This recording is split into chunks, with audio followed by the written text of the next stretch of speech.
darab dengan jarak. Okay. Unit untuk kerja adalah joule. Joule ataupun kata ringkas dia J. Right? So kita lihat gambar rajah. Adakah kerja dilakukan dalam situasi yang ditunjukkan dalam gambar rajah ni? Okay. Awak tolak dinding. Okay, tolak dinding. Balik kepada definisi kerja. Kerja kena ada tenaga, kena tolak ataupun tarik. Okay, ditolak ke ni? Dia gambar tolak. Yang kedua, syarat dia kena ada sesaran ataupun jarak. Okay, orang ni tolak dinding. Adakah dinding ni bergerak? Bergerak ke dinding ni?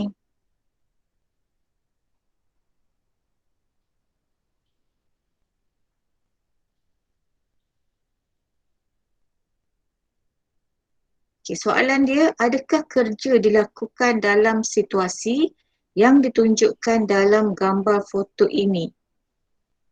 Okay. Yang pertama, syarat dia ada daya. Maksud dia tolak. Betul. Tapi syarat yang kedua, kena ada jarak. Maksudnya dinding ni tak bergerak apabila orang ni tolak dinding.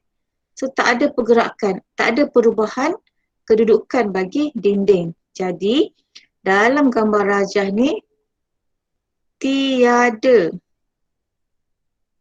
kerja yang dilakukan. Okay.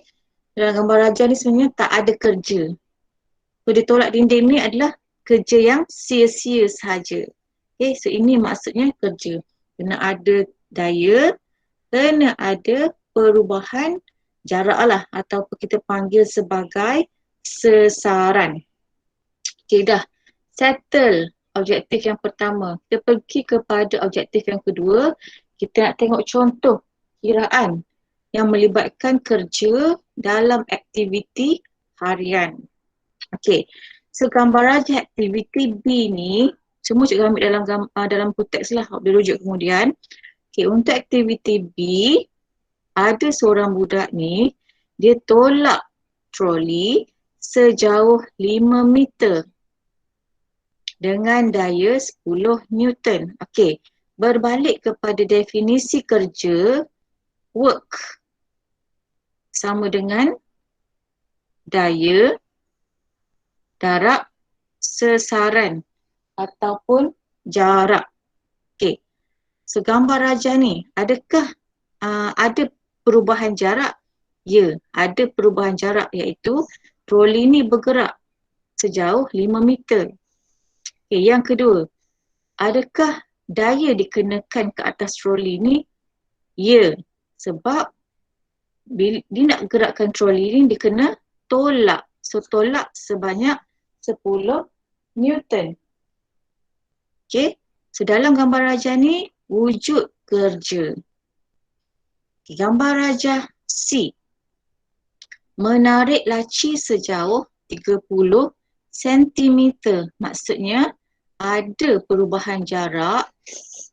Laci ni bergerak daripada kosong kepada 30 cm. Ada jarak ataupun kita panggil dia sesaran. Daya, nak bagi laci ni bergerak, awak kena bagi dia suatu daya, iaitu daya tarikan. So, daya tarikan sebanyak 2 Newton. Alright? Okay, untuk gambar rajah kedua-dua ni, wujud kerja. Sebab ada perubahan jarak dan ada daya yang dikenakan. Right, kita pergi kepada dia punya pengiraan. Okay, untuk gambar rajah B yang budak tadi tolak troli, daya dikenakan adalah sebanyak 10 Newton, arah daya mendatar, sesaran ataupun jarak sebanyak 5 meter. Okay. Berapakah jumlah kerja yang dilakukan? Kita ambil saja rumus W, work, sama dengan force darab sesaran. Okay. Kerja adalah hasil darab daripada daya yang dikenakan darab dengan jarak. Okay, so daya adalah 10 Newton, jaraknya adalah 5 meter. So hasil darabnya adalah unit dia dalam joule, iaitu 50 joule. Okay, ataupun nak boleh tulis Newton meter. Sama je, Newton meter sama juga dengan nilainya adalah joule.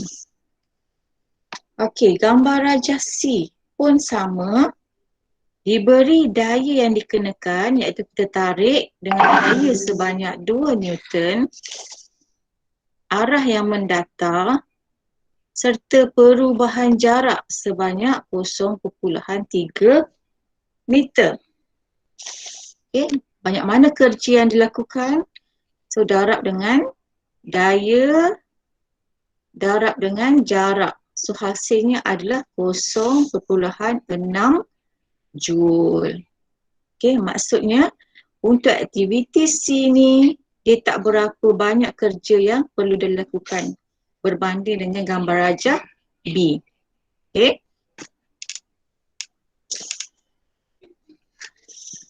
Ada soalan setakat ni?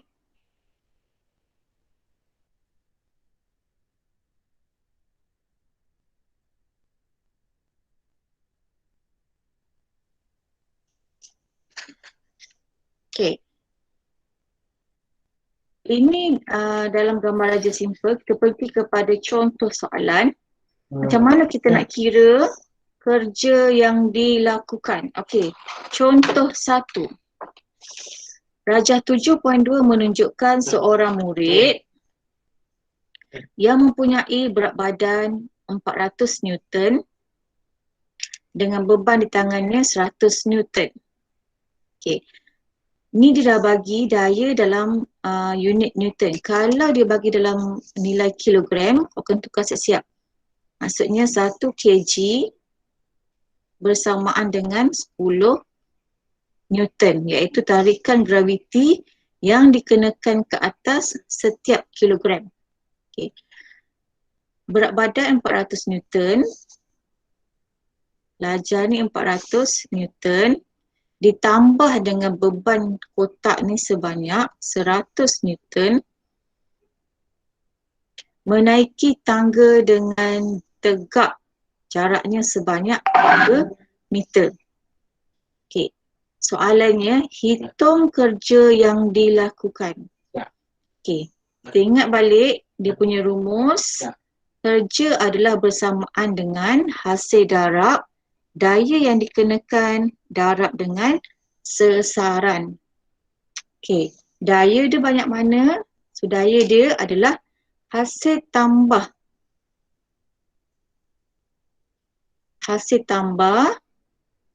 berat badan pelajar ni dengan beban yang dia bawa dalam bentuk kotak. So kena tambah 400 Newton tambah dengan 100 Newton. Okay. S, sesaran ataupun jarak. So jaraknya berapa? Dia kena naik tangga dia setinggi 3 meter. Okay, so kita darab, hasil tambah dia 500 Newton. Darab dengan jarak 3 meter, so jawapannya adalah 1500 joule ataupun 1500 Newton meter. Okay. Contoh yang ketiga. Ini contoh last. Seorang buruh menarik sebuah baldi berisi semen seberat 300 Newton dari atas tanah ke tingkat 1 sebuah bangunan. Okey, ini kalau in case dekat construction site, dia angkat.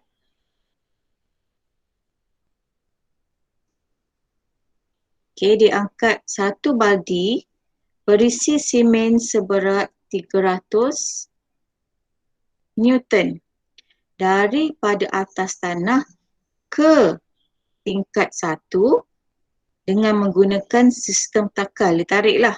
Okay. Tingkat 1 dia punya tinggi adalah 10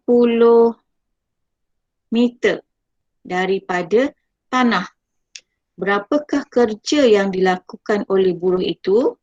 Okey. Pun sama, kita gunakan rumus work, kerja, sama dengan hasil darab, daya darab sesaran. Okay, daya dia adalah sebanyak 300 Newton didarab dengan jarak dia sebanyak 10 meter.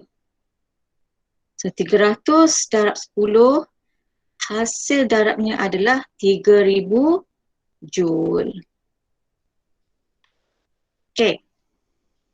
So itu saja kita punya PDP pada pagi ini. Kita nak fokus kepada apa maksud kerja. Yang kedua, macam mana kita nak buat pengiraan yang melibatkan kerja dalam aktiviti seharian. Okey. So untuk menguji kefahaman masing-masing, awak semua dikehendaki menjawab soalan yang cikgu sediakan dalam Google Form, dalam pautan link, di mana dalam ni cuma ada 5 soalan saja. Okay, 5 soalan dalam bentuk pengiraan yang simple-simple saja. Okay, ada soalan setakat ni? Tak ada. Okay, tak ada, boleh faham So hari ni simple je. Kita belajar mengenai kerja je. Pengiraan simple. Okay, cikgu rasa itu saja untuk pagi ni.